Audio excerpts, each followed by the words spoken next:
안녕하세요 여러분, 성공합시다. 오늘은 11조 이야기예요. 어쩜 11조 이야기가 이렇게 계속 성경에 중간중간에 있는지 저도 깨달지 못했는데 보다 보니까 그러네요. 그만큼 중요하다는 이야기겠죠? 힘들게 번 돈 진짜 11조 왜 해야 되는지 오늘 그냥 딱 정리하고 결단하는 시간이 되길 소원해요. 그리고 오늘 저녁 7시 반 기억하시죠? 기도회 진짜 뜨거운 기도예요. 여러분 참가해보신 분들 아시죠? 현장에 오시면 더 좋고요. 상황이 안 되시면 온라인으로 생중계해드리니까 꼭꼭꼭 들어와서 같이 기도하도록 해요. 그리고 이번 주 토요일은 두구두구두구 이모집 오픈 예배예요.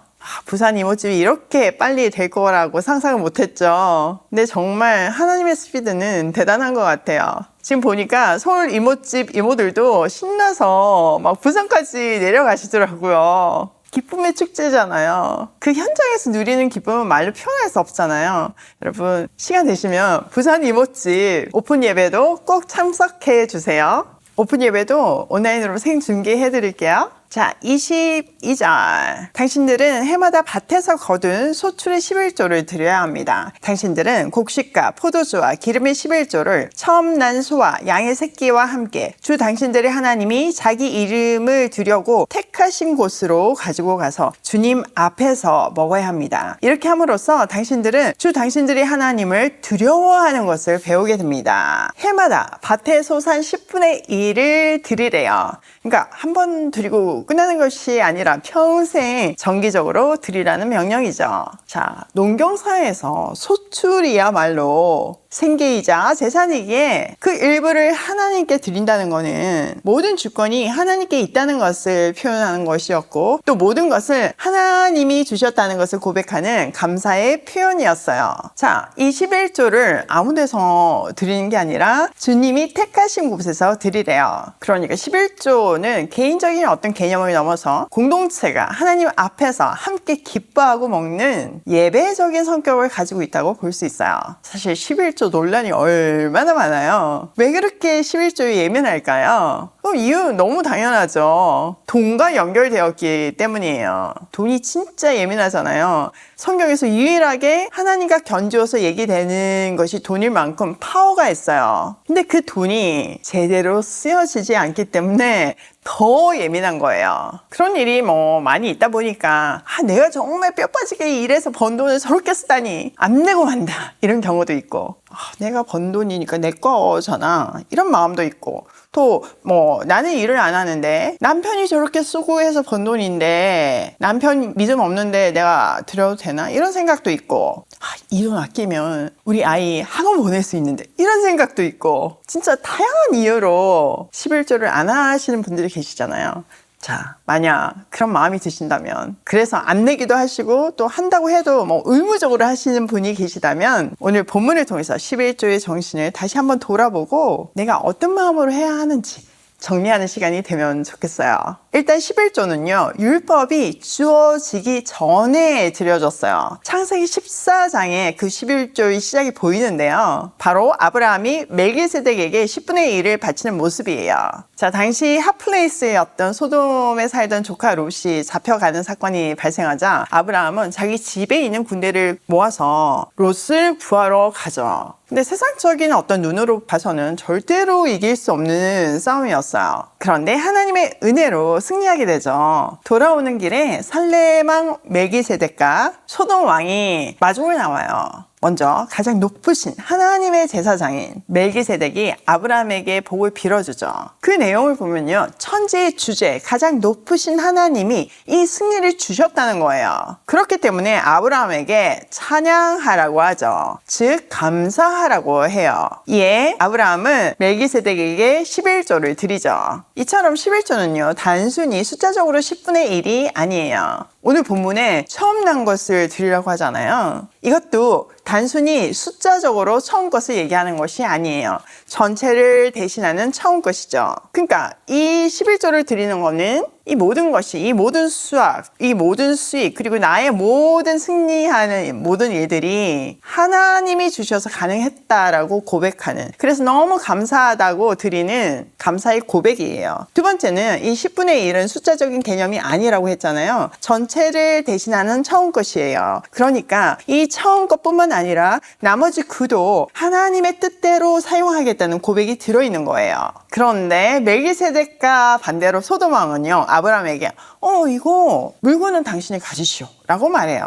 당신이 수고했고 목숨 걸어서 지금 승리 이뤘으니까 그 대가로 당신이 가지는 것이 맞죠, 이렇게 얘기한 거죠. 이게 딱 우리의 마음의 욕심을 터치하는 말이죠. 그래, 내가 수고했잖아, 아깝다, 도대체 이게 얼마야. 그런데 아브라함은요, 이미 멜기세덱이 한 말의 은혜를 잊고 그 뜻을 정확하게 믿음으로 받아들이고 이 승리는 하나님이 주신 것임을 고백하고 전부를 드려요. 그리고 딱 소돔 왕의 이런 제안 때문에 아브라함이 부자가 되었다고 절대 말할 수 없게 하겠다, 이렇게 얘기해요. 모든 공로를 온전히 하나님께 감사함으로 드리는 장면이죠. 이게 11조의 원리이자 정신이에요. 즉 11조는요, 하나님이 모든 것을 주셨다는 믿음에서 비롯된 자발적인 감사의 표현인 거예요. 나머지 10분의 9도 하나님의 뜻대로 사용하겠다는 고백이 그 안에 들어있는 거죠. 이렇게 시작된 11조는 시간이 지나면서 하나님이 율법으로 주셨어요. 왜일까요? 네, 그만큼 어렵기 때문이에요. 여러분, 우리도 법규 중에서 중요한 거는 이제 딱 법으로 만들어서 벌금을 엄청 매기잖아요. 그런 거하고 같은 원리인 거죠. 사실 뭐 이렇게 하려면 신앙적으로 성숙해야 되잖아요. 그러면 성숙해질 때까지 그냥 놓고 있는 것이 아니라 그 성숙의 단계에 이를 수 있도록 11조를 통해서 모든 것이 하나님의 것이라는 것을 계속 교육하면서 배우게 하는 거예요. 그래서 지금 23절에서도 당신들은 주 당신들의 하나님을 두려워하는 것을 배우게 됩니다 라고 이 11조의 법을 주신 이유를 분명하게 밝히고 있잖아요. 이 원리를 알고 나면요, 세전으로 계산해야 되나 세후로 계산해야 되나 뭐 이런 거 문제되지 않아요. 신앙의 분량만큼 드리면 되는 거니까요. 저도 11조를 기쁨으로 드리고 있어요. 개인 월급이 있죠. 그 개인 11조도 당연히 드리는 거지만 5위밖에 11조도 드리고 있거든요. 하나님이 주인이시니까 너무 당연한 거죠. 이 유튜브 수익금 전액은 5위 패밀리로 가는 거 아시죠? 우리가 하나님 말씀을 듣는 것도 이렇게 값진데 그것이 수익이 되고 그것이 또 우리 조카들을 살리는 에너지가 된다는 것이 너무 맨날 놀라워요. 이런 고백으로 하게 되는 거죠. 근데요, 이 유튜브 수익도요, 매달 보면 소소하거든요. 근데 이게 누적이 되니까 금액이 큰 거예요. 세상에 나 1억이 넘더라고요. 자, 제가 돈이 많아서 이렇게 할까요? 아니에요. 제가 뭐 무슨 이유인지 제 폰이 계속 업데이트가 되면서 2019년에 중소기업진흥청에서 받은 문자가 다시 뜬 거예요. 근데요, 원금은 고사하고 이자도 못 내서 그 이자 매달 안 내면 이제 차업당한다, 이런 경고 문자 메시지더라고요. 여러분, 2019년이에요 그게. 그리고 제가 하나님 때문에 이 집도 샀잖아요. 제가 목돈이 어디 있어요. 아직도 한참 더 이 집 대출금도 갚아야 하거든요. 근데 금액적으로 보면요, 지금까지 회사 11조만 안 했어도 다 갚을 수 있는 금액이었어요. 그런데요, 단 한 번도 그런 생각을 해본 적이 없어요. 너무 감사하게도 정말 하나님께서 10년이 넘는 빡센 광야 생활을 통해서 모든 것이 하나님의 것임을 철저히 훈련시켜 주셨더라고요. 제가 얼마나 부족한지 아니까 하나님이 그렇게 빡세게 훈련을 시키신 것 같아요. 여러분, 제가 이 말을 드리는 거는 11조는요, 또 나눔은요, 상황이 돼서 드리는 게 아니고 나누는 게 아니에요. 모든 것이 주님 것이라는 그 고백이 확실하면요, 감사함으로 11조는 물론이고 넘치게 나눌 수 있는 거예요. 자, 속 시원하게 정리되셨나요? 하나님이 여러분에게 은혜 주실 줄 믿습니다. 자, 24절. 그러나 주 당신들의 하나님이 그의 이름을 두려고 택하신 곳이 당신들이 있는 곳에서 너무 멀고 가기가 어려워서 그것을 가지고 갈 수 없거든. 당신들은 그것을 돈으로 바꿔서 그 돈을 가지고 주 당신들의 하나님이 택하신 곳으로 가서 그 돈으로 마음에 드는 것을 사십시오. 소든지 양이든지 포도주든지 독한 술이든지 어떤 것이든 먹고 싶은 것을 사서 그래서 주 당신들이 하나님 앞에서 당신들과 당신들의 온 가족이 함께 먹으면서 즐거워하십시오. 자, 예배처가 멀 수 있잖아요. 그러면 양이나 소나 뭐 소출 다 들고 가기 어렵죠. 그때는 돈으로 바꿔서 가져간 뒤에 거기서 다시 원하는 물품을 사가지고 하나님께 드리고 나눠 먹으라고 하세요. 이것만 봐도요, 하나님이 형식보다 하나님 앞에 기뻐하는 거, 감사가 더 우선이라는 것을 볼 수 있죠. 자, 26절을 보면요, 마음에 드는 것을 사래요. 어떤 것이든 먹고 싶은 것을 사서 하나님 앞에서 온 가족과 함께 먹으면서 즐거워하래요. 저는 이 말씀도 너무 감동이더라고요. 드려야 되는 물품을 막 이렇게 딱 정해주신 것이 아니라 가족이 좋아하고 먹고 싶은 거 막 그런 것들 기대함으로 즐거움으로 사가지고 하나님 앞에서 함께 먹으면서 감사의 축제를 벌이라는 거죠. 이거 자체가 자녀에게 신앙 교육이었던 거죠. 근데 여러분, 여기다 보다 보니까 어떤 것이든 먹고 싶은 것을 사서 포도주나 독한 술이나 어떤 것이든지 먹고 싶은 것을 사서의 독한 술이 있잖아요.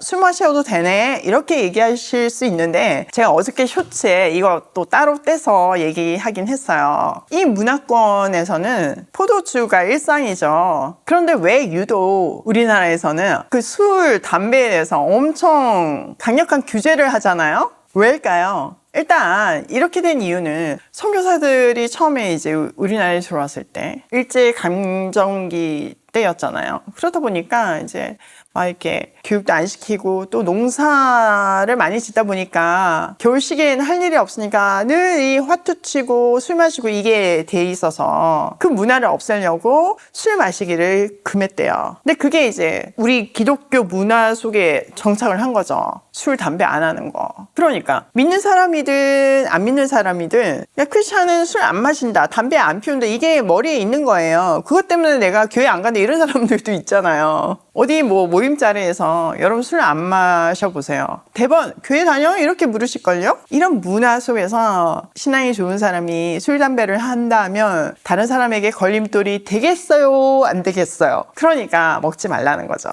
바울이 우상에게 바쳐진 고기를 먹는 거에 자기는 자유함이 있지만 그것 때문에 걸려 넘어지는 그 지체들을 위해서 평생 고기를 먹지 않겠다 이렇게 얘기하잖아요. 우리도 마찬가지인 거예요. 타인을 위한 절제, 연약한 지체를 위한 배려. 여러분, 제가 이렇게 열심히 성경 가르치고 맨날 이렇게 술 반주 한 잔씩 하고 막 모이는데 cheers 이렇게 하고 담배 피고 이러면 시험 드시겠어요? 안 드시겠어요? 시험 드시겠죠? 그러니까 우리는 하나님 사랑, 이웃 사랑을 실천하면서 또 절제하면서 살 때 가장 행복한 거예요. 자, 27절. 그러나 성 안에서 당신들과 함께 사는 레위 사람은 유산도 없고 차지할 목도 없는 사람들이니 그들을 저버리지 않도록 하십시오. 레위 사람은 이 땅에서의 어떤 그 분깃이 없잖아요. 그렇기 때문에 이들에게 그들을 책임질 의무가 있었어요. 그들도 잊지 말고 돌보라고 얘기하는 거죠. 그러니까 예배는요, 개인적인 경건을 넘어서 함께 나누고 돌보는 사랑으로 완성돼요. 자, 오늘 내용을 우리 삶에 한번 적용을 해보면 첫 번째, 11조는 율법 이전에 있었다. 여러분, 제가 오늘 충분히 설명했잖아요. 전부가 하나님의 것임을 고백하면서 감사함으로 11조를 드리는 이웃사랑을 나누는 우리가 되면 좋겠어요. 두 번째, 11조는 기쁨의 축제이다. 하나님께 드리는 것은요, 이게 쥐어짜는 게 아니고요, 기쁨의 축제여야 해요. 나 혼자 기쁜 것도 아니고요, 온 공동체가 즐거워하는 축제예요. 우리의 삶에서 나눔과 11조를 통해서 이 기쁨의 축제가 회복되기를 소원해요. 세 번째, 하나님 앞에서의 삶이 최고의 교육이다. 진짜 성경 구석구석에 이 얘기를 하잖아요. 제가 성경제 자녀 교육이라는 책을 지금 쓰고 있잖아요. 근데 아무리 봐도 그 삶으로 보여준 것보다 강력한 교육 효과는 없더라고요. 오늘도 우리가 하나님 앞에서 기쁨으로 감사 고백을 하며 하나님 사랑, 이웃 사랑을 실천하며 11조를 드리며 그 믿음을 자녀에게 가르치며 고고싱해요.